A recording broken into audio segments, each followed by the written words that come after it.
伊朗它现在多一个战略目标，就是将美军赶出波斯湾。这一次伊朗放这种话，要攻击欧洲这2个国家。我打得到，但是我打不打的问题，这2个国家它可能对美国就有所限制，所以我觉得这场仗打到现在，如果说美军现在已经开始重新评估要在中东部署的话，它的军力没办法保护自己基地的安全，它必须要有所调整，甚至于有一些部队必须要撤出基地，这是极可能会发生的事情。美伊战事的部分最新消息，我们要来看到的是呢，川普不是说了吗？现在荷姆兹啊，他把它视为是自己的最新领土，并且他在昨天也释出了一个最新地图，写说这里就是美国的领土。结果没有想到，伊朗立刻反击。这一回呢，伊朗也画一个地图，他说加州也是我们伊朗的领土了。他说呢，原因是因为全美很多的伊朗裔人口最集中的地方就是在加州。另外呢，他也特别强调洛杉矶这边波斯裔的社群特别的庞大，所以呢，接下来他也说了，我们也有一个新的领土，就是在美国这里。除了口头上的喊话，在军事上面也有一个最新的动作持续的升温。伊朗开始警告美国了，他说我接下来的攻击范围不会只限在波湾地区，会延烧到欧洲地区了。他也点明了具体哪一个国家他可能会来做进攻范围，就是美军在欧洲的设施，特别点名到的是2个国家。在欧洲的部分，第一个国家就是保加利亚了。其实保加利亚为什么被伊朗点名呢？因为在今年的7月份，他曾经批准让美军的加油机使用当地的空军基地，这是一个国家。第二个被伊朗点名的国家就是塞浦路斯了。3月份的时候，这个英国的这个军队的基地遭到伊朗的无人机曾经在这边被攻击过。第3个伊朗说要攻击的目标就是荷姆兹海峡，在这个海峡底下的这些通讯电缆都会是他们要攻击的目标。但是呢，伊朗的内部人士也放话说，如果美国真的敢派地面部队的话，他们才会开始做这样的攻击，也就是不设限的把战场往欧洲去做延伸。现在大家也在看啊，对，你喊话喊得很大声，但是你真的有办法打得到欧洲地区吗？答案现在看起来是可以的，原因是因为大家还记得吗？今年其实3、4月份，当时的美伊战争其实刚爆发没有多久，伊朗曾经打一个地方，也就是美军很重要的一个在印度洋上面的一个岛，是他们很重要的一个补给防线。这个地方叫做迪耶戈加西亚岛，是美英的联合基地哦。伊朗当时射出了这个飞弹，打到了2000公里之外。虽然没有被打中，但是大家也看到说，确实它的飞弹是有能力打超过2000公里的。所以现在华尔街邮报也特别披露了美方现在的焦虑哦。五角大厦现在正在考虑的事情是重新评估美军在中东的部署，甚至还有说要完全撤出波湾等等这样的一个计划。因为呢，他也特别提到了，在这边当地的大型基地反复遭到伊朗攻击，而且美军的拦截弹药，我们之前讲的非常多，也已经告急了。所以今天节目一开始，先请教赖老师，我们刚刚特别提到的2个国家，包括了保加利亚、塞浦路斯，为什么特别被伊朗给点名呢？还有就是荷姆兹海峡这边的海底电缆，是伊朗它的战略是什么？要把这个战线拉出中东，甚至延伸到欧洲的国家去吗？那这是要对川普来做什么样子的一个警告呢？赖老师怎么看？如果要比疯的话，那个伊朗现在要跟川普说，我们来看谁更疯啊？以疯的程度来讲，川普比不上伊朗，因为伊朗有条件、有筹码，比这个川普还要更疯狂啊！所以大家都在比疯狂，那当然对这个战火就会从中东地区蔓延开来，蔓延到地中海的沿岸的一个地方啊，这个茲事体大，那这个就是看谁更疯狂。我目前的估计来看的话，川普没有办法像伊朗这么疯狂，啊，因为目前川普已经打到没节制了啊，但是川普的底线也泄露出来，例如说他的防导能力不够，他的这个减少自己杀伤力的精准的制导的远程的导弹 ATACMS 等这些都不够的情形下，对于川普来说，他开始要面临的是他的中期选举要怎么选，伊朗的战事要怎么收拾。他坦白说，川普束手无策，他可用的方法不多了。对于伊朗来讲，他当然是先发制人，他就告诉你说，你如果敢再对我用军事的攻击，因为目前双方都说停火的期限已经到了，但是没有人开火，你没发觉很有趣吗？就是美国也没先开火，伊朗也没先开火，然后阿联酋的这个外海有2枚莫名其妙的导弹打过去，但是伊朗说那不是我打的啊，我认为不是伊朗打的，啊，我觉得是以色列的特工的可能性是很高的。那就是要挑起阿联酋跟伊朗之间的矛盾。可是我们可以确定的一件事情是什么呢？是伊朗有条件比这个川普还要疯。第一个就吃定了你，美国也好，欧洲的国家也好，你不敢对伊朗发动地面攻击。那这个地面攻击对于美国来说，它的风险会升得很高，因为它的军人的死亡率的增加的速度会很快。第二个呢，伊朗已经先做预备措施了，也就是说，杀掉或是抓掉一个美国军人入侵的那就是3万美元。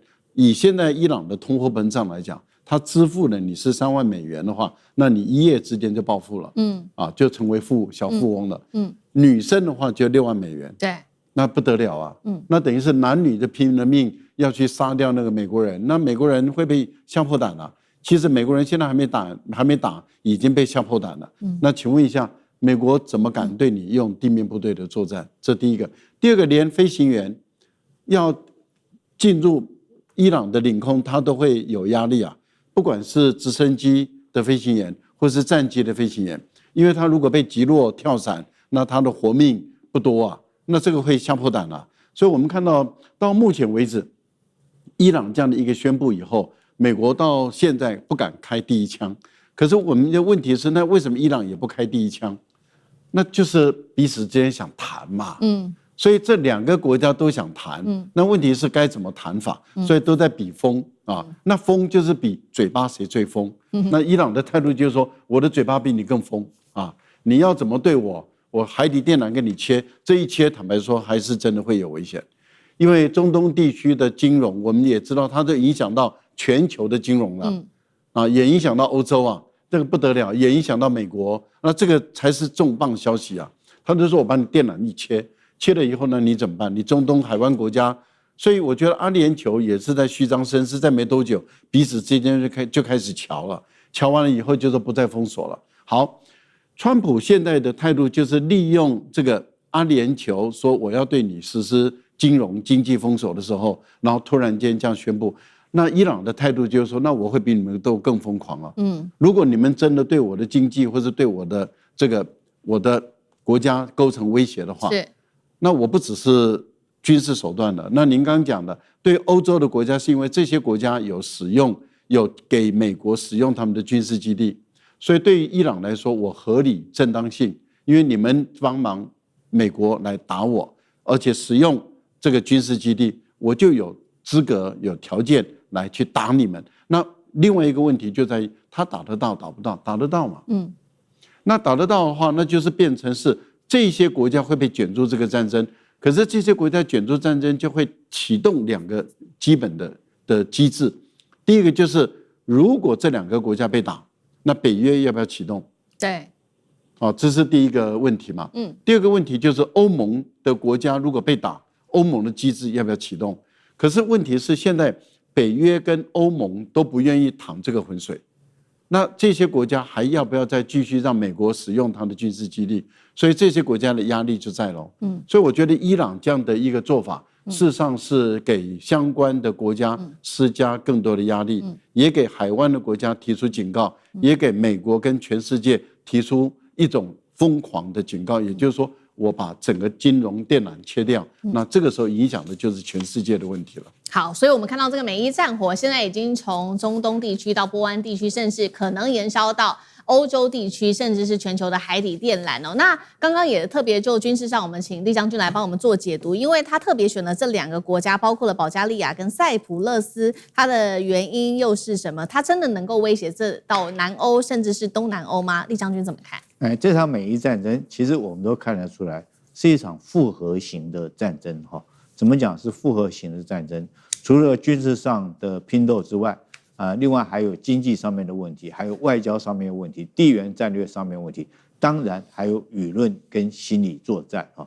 那在舆论跟心理作战，我个人认为说是在这方面确实是伊朗这个胜于美国很多的这种好几步了哈。我们看到它不管在宣传、它的海报、它的制作方面哈，都能够唤起全世界各个媒体的注意。那我认为这一次伊朗放这种话，要攻击这个欧洲这2个国家，极可能是恫吓的话，也就是心理作战舆论作战。但是这种话放出来有没有效果？当然有效果，不然的话如果没有效果，为什么我们今天要在这里讨论？没错，第一个它有效果就是我打得到，但是我打不打的问题这是第一个。第二个来讲的话，我光放这种话，你知道，对于这2个国家，他们自己就会有所担心了。他会不会就是说开始就是不让美军这个基地或者是美国的飞机从他领土上空经过他可能对美国就有所限制。那第三个，我认为美军在这种情况之下，他就必须要加强欧洲这些国家他有军事基地的这种防空的这种防御的部署也就是说，他的爱国者3或者是萨德系统是不是要部署到这边去？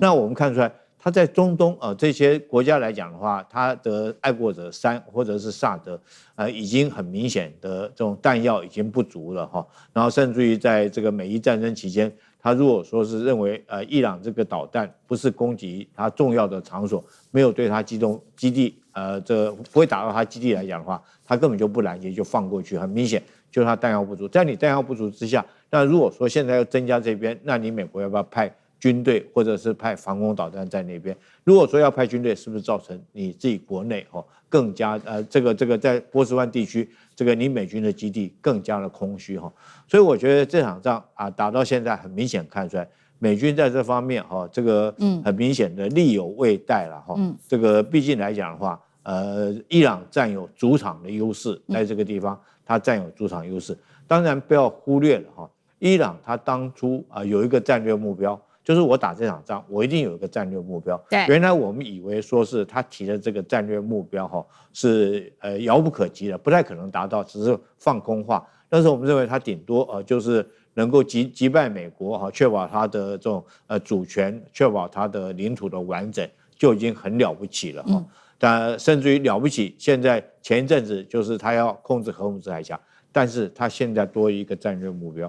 就是将美军赶出波斯湾，对，看起来极可能会实现。因为如果说美军现在已经开始在重新评估要在中东的部署的话，是美军自己评估在这个地方来讲的话，他的军力没办法保护自己基地的安全，他必须要有所调整，甚至于必须有一些部队必须要撤出基地，这是极可能会发生的事情。好，所以在军事上，我们看到这场美伊战事看起来美军真的是没有什么太多的招数，有点没辙所以甚至有可能要撤出波湾。这样子的一个计划可能都已经在这个规划当中。那另外一方面，所以现在美军的另外一个方法就是只好使用的是终极手段，就是它的经济制裁战了。但是真的能够制伊朗吗？这是有另外一个问题，等一下请教杨老师。因为川普19日这一天，他最新宣布说，发动史上最强的经济攻势，并且把它取名叫做 Economic D-Day。经济版的诺曼底登陆日。好，简单来说，他这一次要做的事情就是说，不允许任何国家、金融机构、企业替伊朗提供任何在经济上面的援助，否则要付出巨大的代价。现在也要来看说，伊朗真的会害怕吗？因为我们知道伊朗已经被美国制裁了差不多20多年的时间早就建立起它不管是在美金的一个制度的换汇上，或者影子船队等等的这种灰色地带，它还是可以维持它基本的经济上面的运作。反倒是美国现在压力很大因为这场美伊战事，我们知道不管是油价或者是柴油的价格都在不断的暴增。先前我们谈的是有关于原油价格，我们现在也来看到柴油价格的部分，因为柴油呢涉及到是美国当地的不管是卡车、农业、建筑、工业、发电，会影响到美国企业跟家庭成本的。现在最新来看到，因为受到2场在中东跟俄乌战事的影响呢，柴油价格已经冲到每加仑5.47美元。这个是什么意思呢？其实是从2022年以来的历史最高点了。柴油跟原油的链解价的部分突破了每桶100美元，同样是创下了最新纪录。到底谁会先撑不住美伊之间？那杨老师又怎么看？我现在觉得美国在伊朗在内部的政治经济的情势各方面真的有一点进入到帝国末日症候群的现象。伊朗他不应该去打的，他如果不打的话，你看他在整个中东地区维持的还是老大，甚至可以让以色列在加沙去进行7万多人的屠杀行为。那中东地区全世界也都无可奈何。但是他一旦打了伊朗，就戳破了几十年来美国在中东的布局，也就是你看在安全层面、在能源层面、在以色列支持以色列为所欲为的层面，其实完全被戳破，使得美国在中东地区的军事的基地现在难以为继，然后呢，使得地缘政治跟能源的议题，美国已经不太能够掌控，而且倒过来去伤害、去追讨美国的经济跟通膨。现在它进入到第2阶段的消耗战，那这个消耗战就比谁强了？我觉得有3个关键词啊。第一个，主动。消耗战，因为伊朗也认为他在消耗美国，那美国也认为他在消耗伊朗，但是谁比较有主动的能力？美国只不过是在围，那伊朗有破的能力，有破的能力表示说，伊朗虽然受到美国的压力之下，面临到阿联酋、杜拜的这些问题，使得他的资金啊，或者是对外的这些连结断掉。但是伊朗的经济过去10年来主要是地下经济在维持啊，而地下经济跟各国之间的连结事实上是很密切的。你看它的这个油都是靠引子船队，然后呢，它的能源、它的油，以及它现在还加上有矿产跟稀土，对，使得它立于不败之地，也就是它有主动的优势。你美国怎么去围堵各国？各国为了这个能源，为了矿产，当然一定某种程度愿意跟伊朗连接。所以美国的围堵，我觉得效果有限，而且时间不够长，因为伊朗掌握了主动性。这个主动性来自于地缘，这个主动性来自于它的资源，这个主动性也来自于它现在所一直对外宣称的，它可以主动去攻击。也就是比如说甚至攻击保加利亚、塞尔维亚，甚至攻击这些海湾的国家，那当然攻击美国的基地。那最后一个关键词是什么呢？就是撑。那谁能够撑得比较久？这个其实跟我们下面那一题谈到美国的经济才是真正的关键。伊朗它的这个韧性，我们看到这一次在战争当中展现出来。那当然它的地下经济在接下来只要没有战争，我想不断的就会有一些持续的这个资金或者是资源进来。因此呢，我个人觉得伊朗会撑的比较就是能够在时间上撑得比较久。当然这个撑是很辛苦的压力很大的。但是美国这边能够撑下去吗？你过惯了好日子的美国人，能不能够撑得下去？现在美石油已经来到5.76美元1加仑，所以你刚刚提到的卡车司机他们可能真的撑不下去。美伊战事赶快来看到的是，美伊战争现在从这个原本的战场，现在已经到了科技战争，甚至是能源战全面开打了吗？来看到伊朗的最新动作。他这边呢，伊斯兰革命卫队这一次展开了这个是纳斯尔2的第24波的报复行动，瞄准的不是美军基地，这次是瞄准美国的科技霸权，也就是亚马逊 AWS-80的资料中心。伊朗宣称呢，他现在所有锁定的目标都已经完全的把它给摧毁了。专家也做警告，如果伊朗宣称属实的话，代表接下来波湾的国家的，包括这些从云端服务一直到电话网络，甚至是银行相关的这一些应用程式，都可能因此受到波及。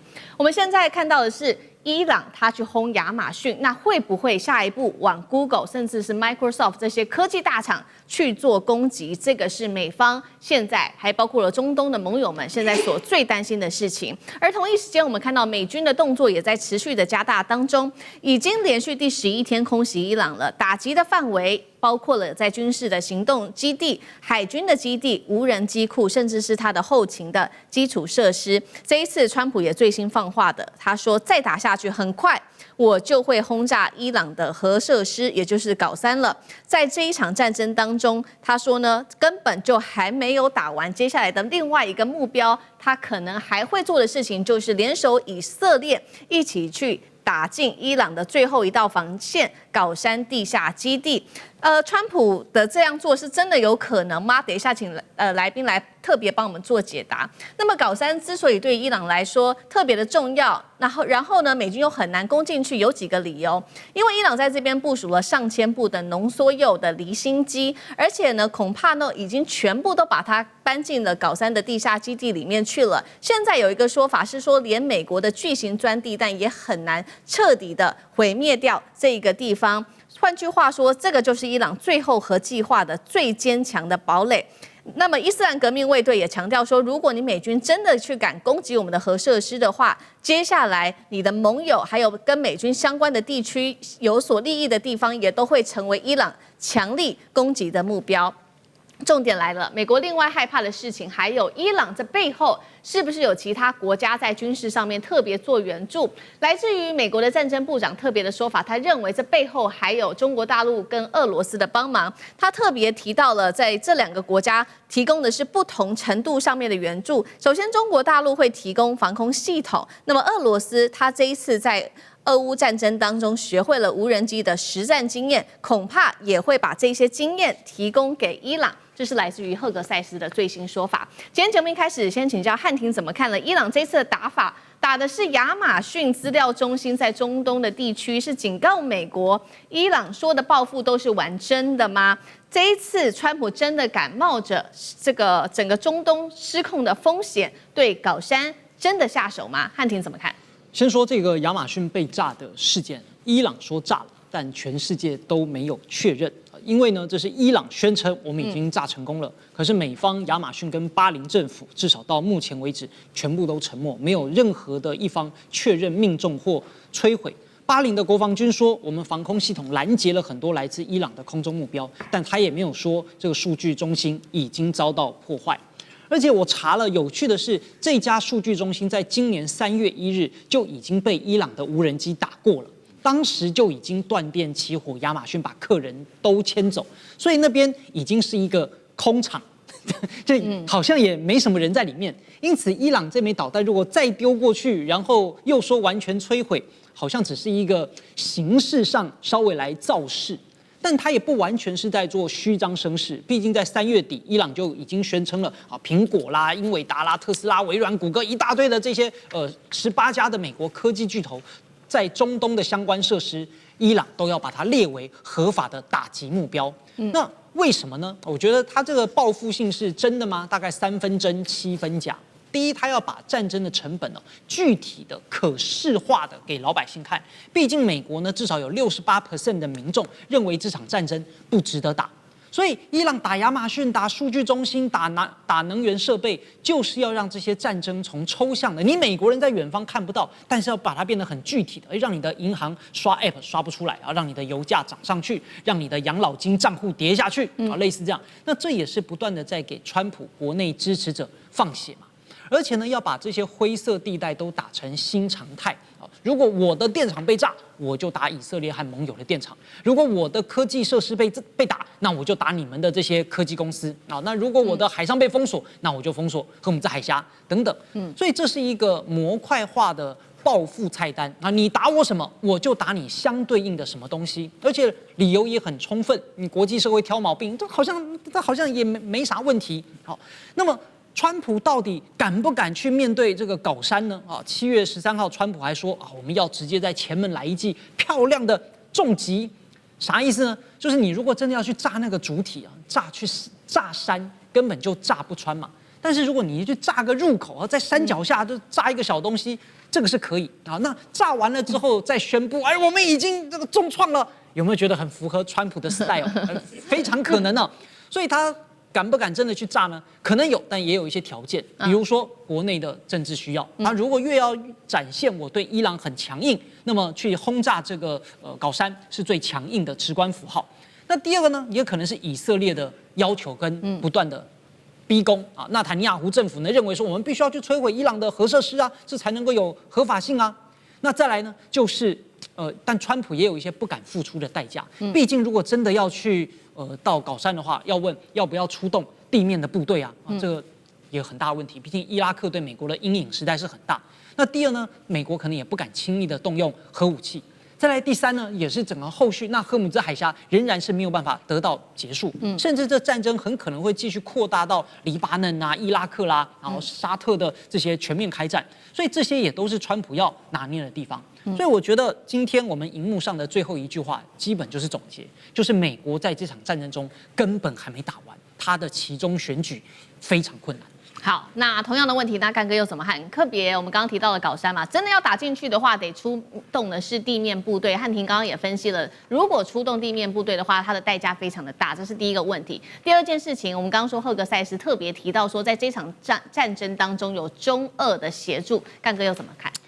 其实上次我们就已经有提到了，就是说你今天摧毁了，上次我们是在伊斯法罕啊、跟福尔多啊。等等这些地方的核设施，可是这次他移到高山之后，我讲句实在话，他不会再重蹈覆辙。也就是说，他的体系一定会比以前要来得更深，要来得更周密。他的离心机搬到那里面去，你要晓得，那个离心机不是几台，是动辄要上千台，任何一个国家都一样。你要使它的铀能够提升到武器级的水准，也就是说，我们现在还在60%的和平用途上，突然它要变到85%，乃至于抵达90%的武器级浓缩铀水准，那是要上千台来运作的。所以你认为他把它移到高山去之后，它是摆在那边好看的吗？你觉得伊朗的领导人是有这么糊涂的吗？所以在这种情况之下，美军要怎么去摧毁它？你是不是要派出地面部队来？哦，千万不行，绝对不能派出地面部队。为什么？因为阿富汗22年，我们都已经记忆犹新了。这个是对于美军而言，他们最记忆犹新的这个惨痛的记忆啊。为什么？因为在阿富汗的结果是一败涂地。在伊拉克算是全身而退，但是呢，有没有对伊拉克产生实质的影响？也没有。为什么？伊拉克有没有完全建立亲美的政权？他的人民是不是从此就喜欢了美国？也没有。所以你今天如果说要派出真正的地面部队，你要想的问题是在于这个国家会比伊拉克跟阿富汗更难。为什么？因为它有非常传统的宗教信仰跟思想，它也是千年古国。你如果是派部队进去的话，你一定要从教育开始，我觉得这根本做不到。所以在这种情况底下的话，你认为伊朗它会不会继续危害这个荷姆兹海峡？会。为什么？很简单，这就是不对称的低成本战争。它有很多的海军快艇，它有更多的无人机，它在未来的5-6年之内，它会继续。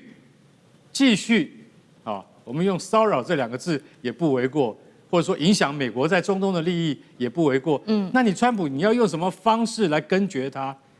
所以刚刚讲完了核子设施，这次现在在讲的是荷姆斯海峡。那川普，我想请问你，现在已经知道付了375亿美元的战争费用了，现在还要再追加800多亿美元的战争费用。等一下我们会谈到对美国经济的影响，可是我在这边就已经觉得说，恐怕不能再这样打下去。再这样打下去的话，不是只有美国人民受害，是全世界都会受到它的影响。为什么？第一个油价，第二个通膨。所以现在他还得到了中国和俄罗斯的协助。俄罗斯很简单，我有大规模的无人机技术跟原料给你。然后中国呢更简单了，中国有低层次的地对空防空系统。交给比如说鹰击9型跟鹰击19型的防空飞弹，这些东西通通已经交给伊朗了。所以我今天坦白讲一句，如果真的拿出来的话，对于美国地面部队会造成更大的威胁。所以在这个情况底下，这个战争还没有打完，而且必须继续打下去。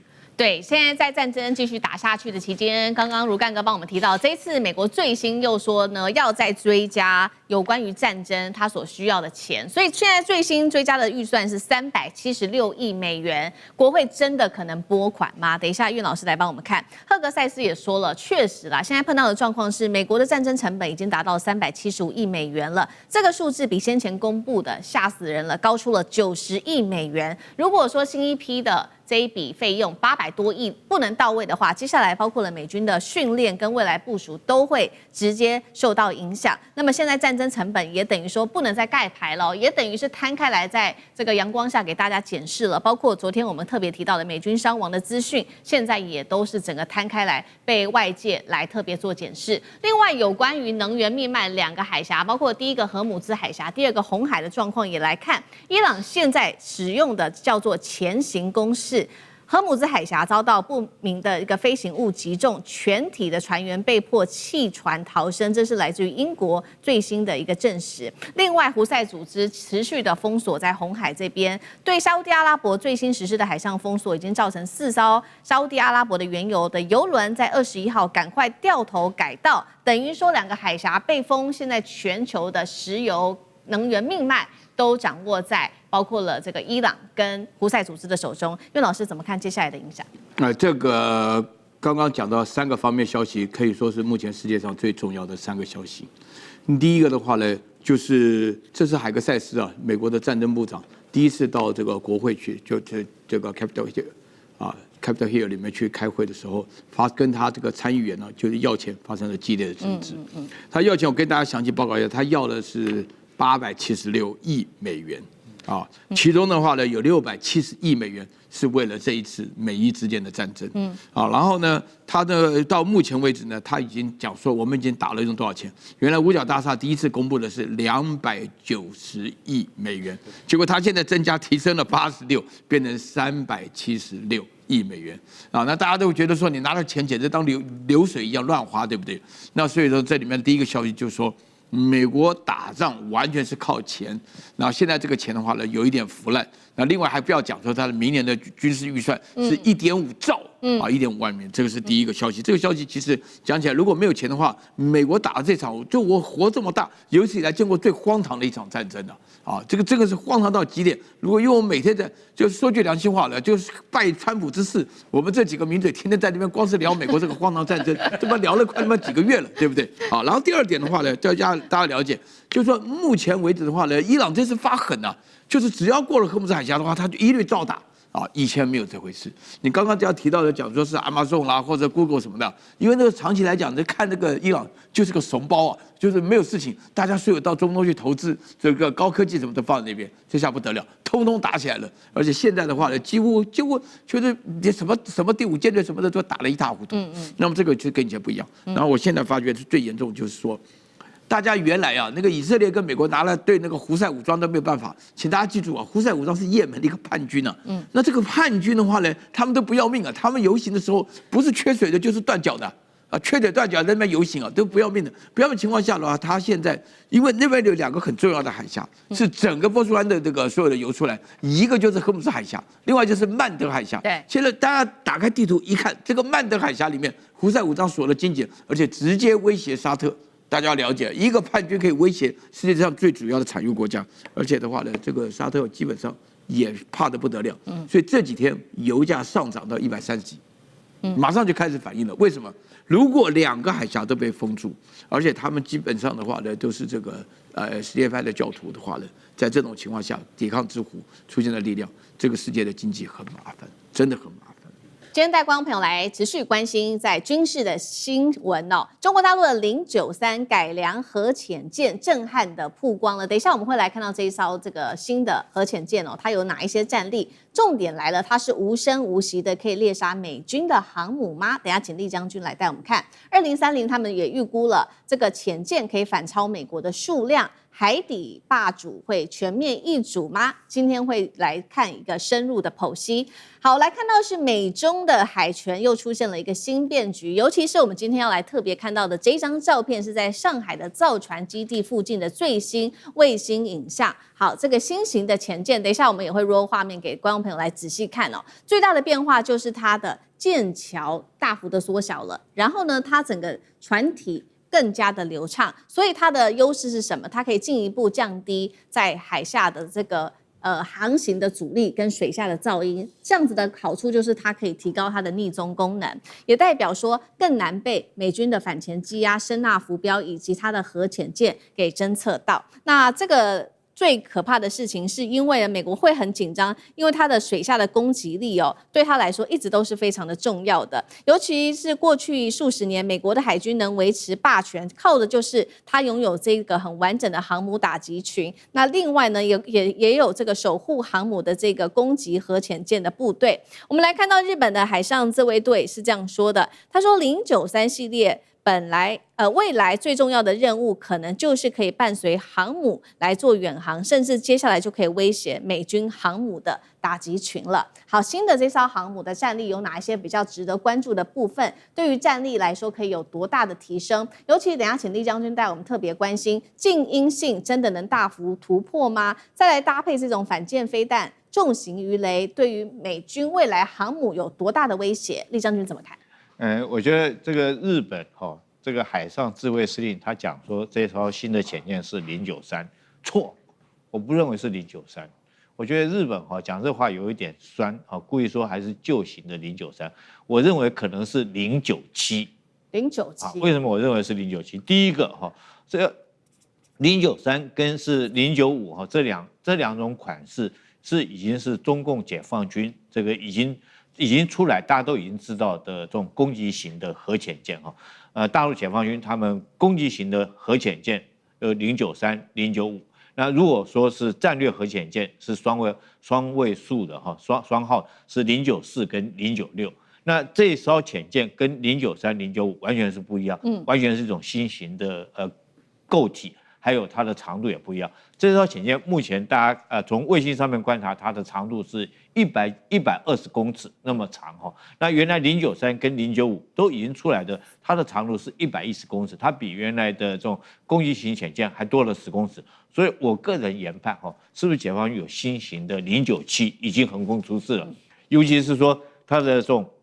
我们讲潜舰上面那个指挥塔，我们军事术语叫做帆罩那个指挥塔，因为它这个帆罩做的特别低小特别小，那整个构型来讲有很大一个改变所以我认为说极可能是全新的一个设计的097的潜舰那第二个美军来讲的话，他很清楚，如果说在水面的战力已经没有办法，很难将中共的解放军吓阻在第一岛链之内。这个包括赫尔塞斯他都承认美国战争部部长他就讲说，如果说在开战第1个小时之内，他们水面战舰可能承受不住中国大陆他们东风17这种陆对地的导弹，还有055这种055大驱的这种饱和式的攻击，可能承受不住。所以美军现在积极在发展什么是水下的战力。我们看到他譬如说让日本去发展它的苍龙级的这种潜舰这个然后让澳洲在南部这边来讲，叫澳洲用奥克斯的潜舰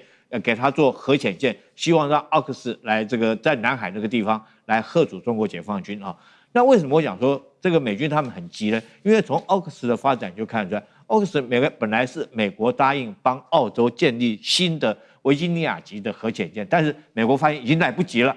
因为大陆来讲，它的潜舰发展速度太快了，它已经来不及了，所以现在美国是用将旧的维吉尼亚级潜舰这个先卖1艘给澳洲，但澳洲就很不爽我拿的是新钞票，你怎么卖给我中古舰呢？澳洲是很不爽。但是从这个过程之中，你就知道，事实上美国是非常着急，他来不及造出他的新潜舰。那水面下作战，我跟各位讲，水面下作战一定是潜舰对潜舰是最好的这种武器。那解放军现在来讲，他也在积极发展他的水面下的战力。那准备不管是未来他要护航他的航母战斗群出第一岛链甚至到第二岛链去，或者是在水底下跟这个美军来一个对抗。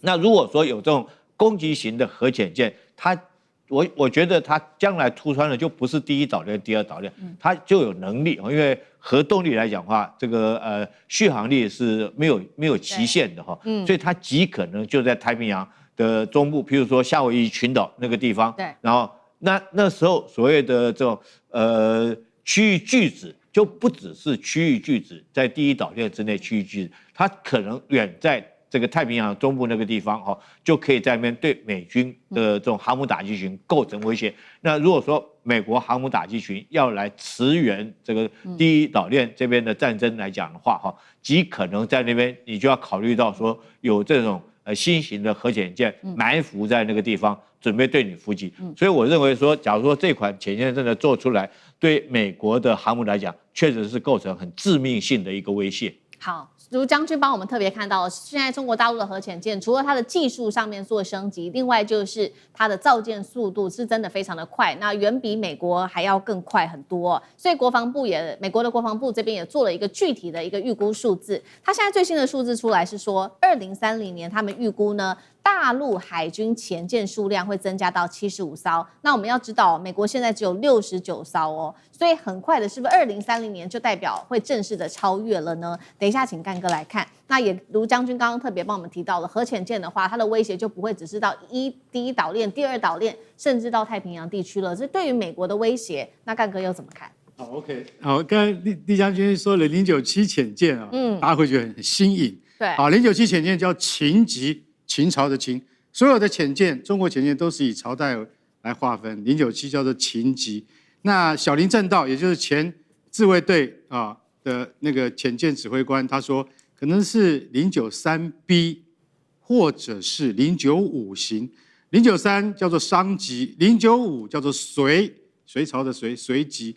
那因为它的让人家惊讶的地方是，先看到的这张照片是这艘潜舰没有帆罩，所谓的帆罩就是指挥塔，没有指挥塔了，没有指挥塔是非常非常新颖的设计。大家知道，我们看到那些2次大战的那个潜舰战争的那个影片，那个艇长一定要爬到那个指挥塔上面看看，哎呀，敌人的驱逐舰还在不在？现在没有了指挥塔，我想请问你一下，你怎么做？你怎么观察敌人？告诉各位，指挥塔也就是那个帆罩，就那个凸起来的那个部位，它要装很多东西，它要装光电轨杆，它要装潜望镜，它要装那个通讯的那个电塔。你把那个帆罩整个拿掉，那东西要装到哪里去啊？所以这叫做技术大跃进。哇，中国095潜舰不要这些，那还得了啊？那你要怎么办？缩到船身里面去吗？那恐怕在目前我们所知的技术范围之内，可能做不到。如果他真的做到了，那美国你真的要很害怕。问题是我们现在已经有实体了，已经在上海的那个江南造船厂，我们已经看到实体了。它没有帆罩了。是。那我这些所有重要的光电感测器，通通收进去了。那可见得中国的技术是不是日进千里啊？是万里啦，很可怕。而且这艘船够大，为什么120公尺，估计9000吨，这么大一艘船。那刚才厉将军讲的秦级啊，是专门它的那个等级是对付美国的海狼级的，海狼级是美国最高级的，所以现在只有原型还没有做出来。但是现在我们已经做出095型的。这个没有帆罩的，这个叫什么？这个叫做随级，它已经做出来了。所以你就晓得说，那这个随级是大概要相应美国的维吉尼亚级。好，我们回到刚才你问我的那个题目，到了2030年，我们中国会有75艘潜舰，对不对？这里面有一个盲点，为什么？因为美国会不断的减少，现在有69艘，到了2030年可能就不到60艘了。所以我们会变成75艘，可是你会说数量我们会越来越多，不是用数量来比的啦，要比的是整个潜舰的性能。我刚才前面讲了这么久，就是告诉你说，如果随机潜舰能够突破它的技术瓶颈的话，那将来它可能比美国潜舰还要优秀，这才是美国真的要注意的地方。好，那最后我们也请袁老师带我们看一下，目前其实如果来整合中美之间他们的整体的工业量能，也就是造船的工业量能来做一个比较的话，现在有一个最新数据来自于美军美国海军自己公开的数字，他说中国造船的产能已经达到美国的232倍。那目前呢，光是上半年中国新接的船舶订单拿下全世界市占了80%，意思就是说，现在全世界里面有10艘船的话，8艘是来自于中国制的。那另外，美国还有更担心的事情是中国推动的军民融合的模式，也就是说，平常这些船是用来做商用的，但是如果到了战争时期，就会把这些船改拿来做军舰、补给舰或者是核潜舰等等。再来另外一个事情，美军也很担心的是，大陆它的船厂还可以分工来做生产，所以从这几个部分来看的话，未来的竞赛会不会是比一个中美之间在军事海上的一个工业实力？苑老师怎么看？我先讲一个重要的一个观念呢，就是国家的国力分成军用跟民用他们之间是互通的这个我们都知道，甚至于包含的话呢，你住这个地点什么的话呢，平时就是你住的房子，暂时的话呢，就是一个堡垒什么，这个都是互通的。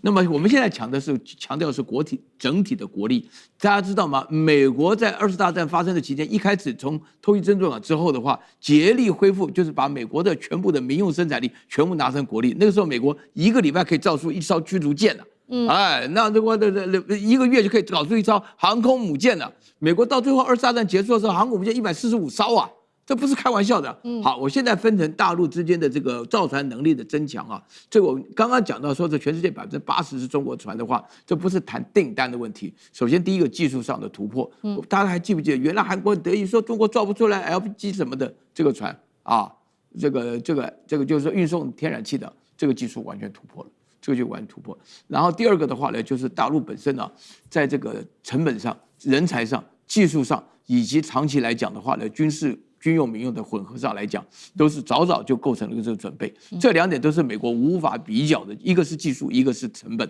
还有第3个部分的话呢，大家要搞得清楚大陆本身来讲就是把所有的全国的国力，因为刚刚听到我们干哥在讲到说是那个水击或者说是勤击，它里面的话呢，就是没有那种我们叫船舰我那个专有名叫什么造塔什么的烦躁。我们学哲学的不懂那么多，但是我们可以了解到，它里面是雷达什么稀土的需求一样都不会少它是把所有最新的科技全部装进来。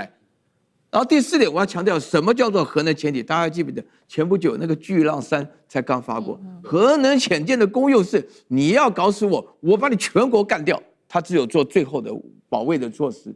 所以核能潜舰真的不是在比多，而是比在说你挨了核弹的攻击以后，你要升起来的话，那巨浪3、巨浪4就一起飞出去。那个时候就是它是一个威慑的力量这个非常重要。那你现在好，我们现在讲到美国，我刚刚讲了一大堆，美国的话呢，成本非常高。美国的技术的话呢，迟迟不前进。而美国本身来讲的话呢，长期其实今天讲到美国的衰落，最重要的原因是从苏联垮台以后，美国自己志得意满，就是连我们哲学界都有那个福山讲到说历史的终结，那就都不用再搞了 ，F-22都停掉了，才突然发觉大陆基本上是一个围杀的行动，就是用各种海陆空军各方面的话呢，就告诉美国，美国现在要追起来的话呢，在成本上、在人才上、在技术上、在材料上都不会是对手的。我真的可以这样子讲，他时间是站在大陆这一边，因为美国本身它发展的成本太高了。